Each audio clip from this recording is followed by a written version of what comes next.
Oi, meu nome é Mari Mesquita, eu sou barista e consultora em cafés especiais e hoje a nossa aula é sobre Cold Brew.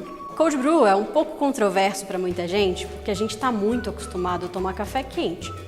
É claro que a definição de uma extração a frio é muito mais dinâmica e elástica do que simplesmente pensar frio, até porque a temperatura é uma coisa dinâmica. Então o que a gente tem por conceito é que Cold Brew é todo aquele café que não foi extraído a quente e tem uma característica sensorial de ter um corpo sedoso, uma potência de bebida, muita doçura, baixo amargor. E aí eu vou acrescentar uma coisa mais pessoal, mas sintam-se muito livres para discordar de mim e a gente pode debater isso no fórum depois, ou como vocês preferirem. Eu vou acrescentar aqui que ele precisa ter uma acidez. E eu digo isso porque os cafés especiais, em geral, têm acidez e a gente celebra bons cafés pela complexidade que a acidez dá para eles. Então, se eu escolho uma excelente matéria-prima que vai ter acidez e desconsidero essa variável, esse sensorial como uma vantagem, eu estou fazendo um uso menor do que aquele café poderia me oferecer. Então, eu vou incluir aí, na definição de Cold Brew, um café que foi extraído a frio e que, idealmente, corresponde ao sensorial que a gente queria que aquele café tivesse. Uma vez que a gente tem essa definição em mente, é fundamental que a gente entenda de onde ela veio, até para saber qual é o nosso limite para brincar com ela. Afinal, um curso como esse, e todos os cursos que a gente está ofertando nesse módulo, tem muito mais uma finalidade de te dar uma diretriz e te dar as ferramentas para que você mude isso quanto você quiser, sabendo até onde você pode ir e ultrapassando isso depois, porque a gente sempre disponibiliza um material de apoio. Mas vamos lá. Cold Brew começou não como um Cold Brew dentro dessa tendência, mas quando a gente começa a ter migrações, em especial a partir de uma lógica de guerra, em que as pessoas têm potes de café muito grandes que não poderiam ser levados in natura, e a maneira como elas conseguiam levar esse café para algum lugar de forma mais prática seria deixando ele numa infusão em água, que ia passar por várias temperaturas, então não era quente. O Cold Brew é muito mais cafeinado e a gente já fala mais sobre isso, mas as pessoas começaram a levar ele para os acampamentos e para onde quer que essas migrações fossem numa temperatura ambiente. E aí, claro que isso ia mudar muito. Mas o que a gente tem aqui é um consumo de café não quente, mas uma temperatura que a gente consegue servir. Percebe-se, então, características de extração que vão ser diferentes a partir daquilo. E essas migrações ficaram muito mais notórias pelos exércitos dos Países Baixos, ou Holanda hoje. Isso por volta do século XVII. Depois disso, a gente tem a chegada dessa ideia de um método de tomar café não quente no Japão, quando a gente começa a ter o que a gente chama de Kyoto Style, que é uma torre de gotejamento em que a água paulatinamente goteja sobre uma cama de café moído. E essa cama de café moído, por sua vez, tem um pouquinho de extração a cada momento e goteja a bebida final.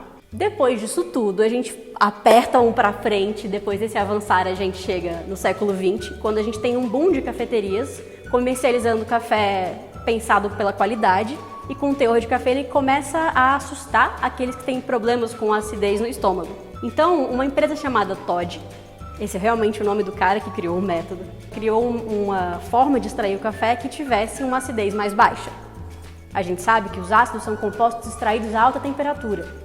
Então, se ele pensasse aquelas técnicas antigas de extrair café a frio ou a baixa temperatura e colocasse no mercado, todo mundo que tem gastrite ou problema com acidez no café voltaria a comercializar o café e beber o café tranquilamente. Todd nada mais é do que um grande balde onde você coloca o café moído e a água por cima e deixa ele ou na temperatura ambiente ou resfriado durante um bom tempo.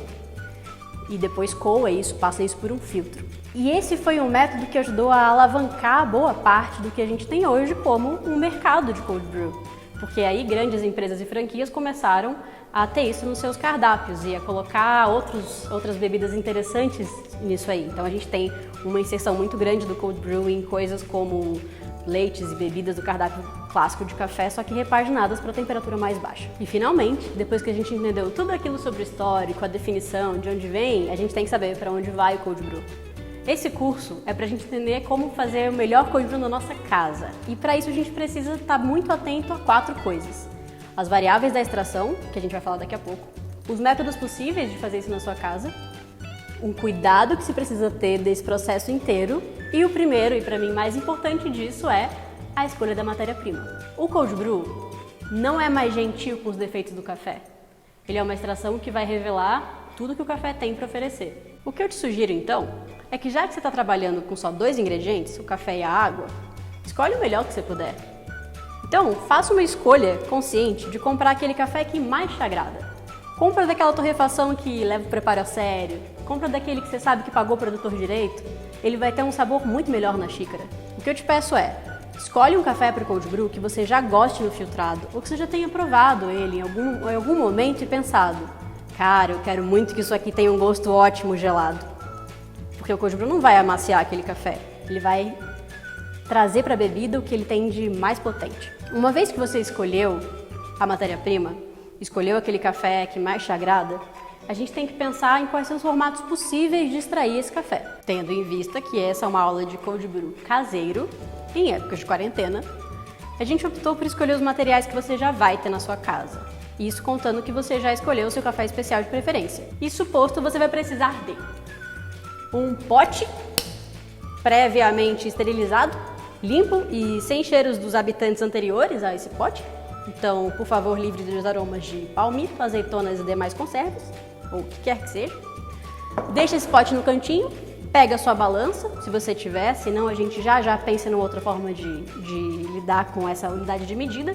Liga a sua balança, pegue o seu cafezinho, vou pegar um café em grão, cafezinho, tenho também água, e o refrigerador onde eu quiser deixar esse café, essa extração do café. A receita de cold brew que a gente vai passar hoje é uma receita que a gente chama de método de imersão total. É um nome muito forte para deixar claro que enquanto esse café estiver sendo extraído, não vai ter nenhum intermediário entre eles. Uma outra opção é uma imersão semidireta, é quando a gente coloca um filtro já dentro do preparo. Pode ser um voal se você quiser, ou pode ser alguma coisa que você consiga manter o café dentro de um meio filtrante, em contato com a água que vai estar fora desse meio filtrante, mas sempre extraindo o café. Isso a gente chama de contato semidireto. Acho que bem intuitivo. De qualquer maneira, essa definição toda vai estar na apostila de vocês no material que a gente anexa ao vídeo. Uma outra possibilidade do cold brew, e essa é um pouquinho menos caseira, apesar da gente ver várias alternativas extremamente caseiras a ela, é a forma de gotejamento. Aquela que a gente tinha falado antes, que era o Kyoto Style, de uma torre de gotejamento.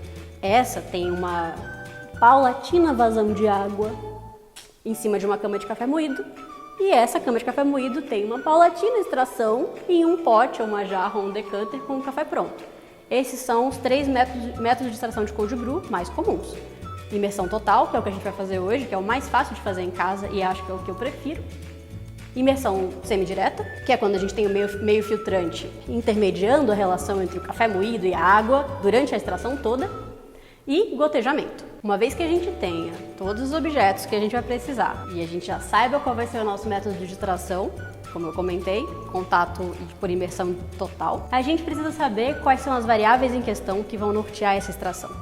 Como você já deve ter visto os nossos vídeos anteriores sobre extração de café, te recomendo dar uma olhada no sobre V60, por exemplo, ou sobre prensa, que vão falar de variáveis específicas. E aqui eu vou aproveitar esse gancho da matéria que vocês já viram, se não viu, dá uma corrida lá, vai ser rápido. Que a gente vai precisar prestar atenção em temperatura, diz respeito tanto à água que você usa para colocar nessa extração, água que o café vai receber. Significa também pensar em que temperatura você vai deixar essa extração acontecendo, ou seja, vou deixar fora da geladeira, vou deixar na geladeira, vou deixar numa adega na minha casa, vou deixar numa câmara fria na minha casa, o que quer que seja. Tudo isso tem uma relevância extrema na maneira como a sua extração se dá, porque isso vai significar o tanto de troca que vai ter entre o café e a água enquanto isso tudo acontece. O tempo que a gente vai precisar prestar atenção em como acontece durante a extração toda.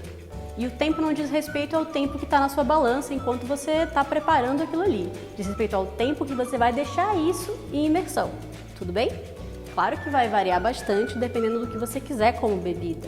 Se você quiser uma extração de sabor um pouquinho mais fraco, um pouco mais ácido, e aí por fraco eu estou falando bem mais de corpo, de potência. Se você quiser que seja um cold brew mais claro, límpido na bebida e com um pouquinho mais de acidez, em especial eu vou citar aqui cold brews que vão ter uma nota floral ou frutada mais evidente, opte por menos tempo de extração.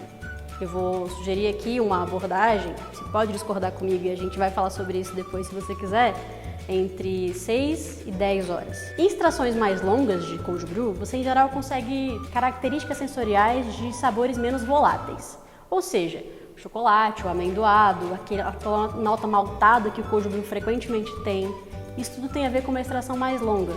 Lembrando que o café passa por um processo que torna ele solúvel. A gente chama isso de torra. A função da torra é essa. E as torras modulam os cafés para que eles tenham uma miríade de sabores possíveis de ser alcançados. Para isso, a gente precisa estar atento e provar o café antes. Por isso eu comentei, escolhe a matéria-prima que você já tenha provado e gostado, para você conseguir se orientar e escolher o tempo da sua extração pensando nisso. Então, se você quiser testar o seu cold brew, dependendo do café que você tem, entre 8 e 24 horas, fica à vontade. Prova tudo e me fala como ficou depois.